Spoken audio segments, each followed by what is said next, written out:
मुंबई के विक्रोली इलाके में 10 बाय 10 के छोटे से कमरे में रहने वाले डिलीवरी बॉय के काम करने वाले संतोष नाम के व्यक्ति को जीएसटी विभाग की तरफ से 10 करोड़ का नोटिस आया।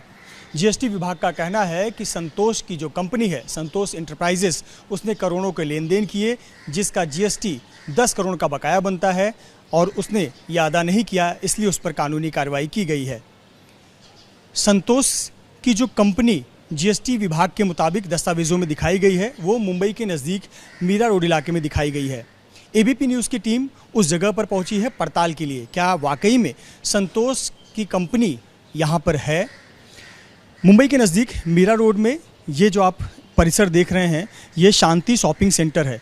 इसी शांति शॉपिंग सेंटर का ये जो प्रेमाइसेस है, इसी का एक कमरा है जिसका नंबर है B74। जीएसटी के मुताबिक, जीएसटी विभाग के मुताबिक B74 नाम की जो ये दफ्तर है, ये संतोष इंटरप्राइजेस नाम की कंपनी यहाँ से चलती थी और इसी कंपनी ने करोड़ों के लेन देन किए, जिसका जीएसटी बकाया लगभग 10 करोड़ के आसपास था।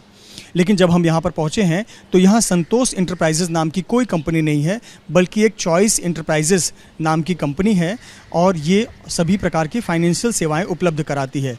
फाइनेंशियल सेवाओं के अलावा जो रोज़मर्रा के कामकाज में दस्तावेज़ों की ज़रूरत होती है, जैसे एफिडेविट हो, सेल एग्रीमेंट हो, पावर ऑफ अटॉर्नी हो, एनओसी सर्टिफिकेट की ज़रूरत होती है, सेल्फ डिक्लेरेशन सर्टिफिकेट हो, अंडरटेकिंग हो, लीव एंड लाइसेंस एग्रीमेंट बनाने की बात हो, मैरिज, बर्थ या डेथ सर्टिफिकेट रजिस्ट्रेशन की बात हो, डाइवर्स का मामला हो, डोमेस्टिक वायलेंस, इस प्रकार के दस्तावेज़ों के जो काम है वो यहाँ पर होते हैं। साथ ही साथ आपले सरकार सेवा केंद्र यहाँ पर चलाया जाता है। आपले सरकार सेवा केंद्र महाराष्ट्र सरकार का एक केंद्र होता है, जहाँ पर जो आधिकारिक डॉक्यूमेंट होते हैं उसमें उस बनाने का काम यहाँ पर होता है या उसमें बदलाव करना, सुधार करने का काम यहाँ पर किया जाता है। यानी जो जीएसटी विभाग की तरफ से जो कंपनी के बारे में बताया गया, उसकी पड़ताल के लिए हम पहुँचे तो उस कंपनी पर संतोष इंटरप्राइजेस नाम की कोई कंपनी नहीं है, बल्कि यहाँ पर कोई दूसरी ही संस्था काम कर रही है, कोई कंपनी काम कर रही है जो रोज़मर्रा के कामकाज से जुड़े हुए दस्तावेज़ों के काम में लिप्त है।